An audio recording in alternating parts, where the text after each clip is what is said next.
এই যে fact checking বিষয়টাকে আমরা কীভাবে আরও শক্তিশালী করতে পারি, সোশ্যাল মিডিয়ায় এই ধরনের যাতে গুজবগুলা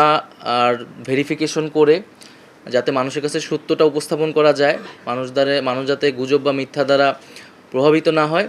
সে বিষয়ে আমরা ফ্যাক্ট চেকিং নিয়ে নতুন করে ভাবছি এবং একটা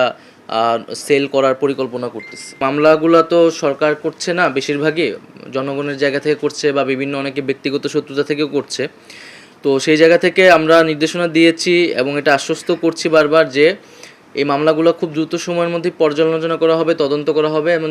যদি অভিযোগ না থাকে তাকে এই মামলা থেকে রেহাই দেওয়া হবে। এবং আমরা গতকালও প্রেস ক্লাব এবং এখানে যে সচিবালয়ে যে সাংবাদিক ফোরাম রয়েছে তাদের সাথে বসেছি এবং আমি ব্যক্তিগতভাবে বলেছি যদি কোনো সাংবাদিকের বিরুদ্ধে এই ধরনের অভিযোগ থাকে বা যাদের ক্ষতিগ্রস্ত হচ্ছে, তথ্য মন্ত্রণালয়ে আপনারা তাদের ইনফরমেশন বা ডিটেলসটা পাঠাবেন, আমরা এখান থেকে দেখব।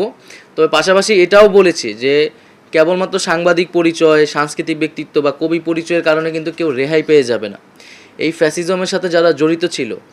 এটার যারা বৈধতা উৎপাদনে কাজ করেছে, তাদের লেখনীর মাধ্যমে, তাদের মতামতের মাধ্যমে জনমত তৈরি করেছে, গণহত্যার পক্ষে কাজ করেছে, উস্কানি দিয়েছে, তাদেরকে কিন্তু অবশ্যই বিচারের আওতায় আনা হবে।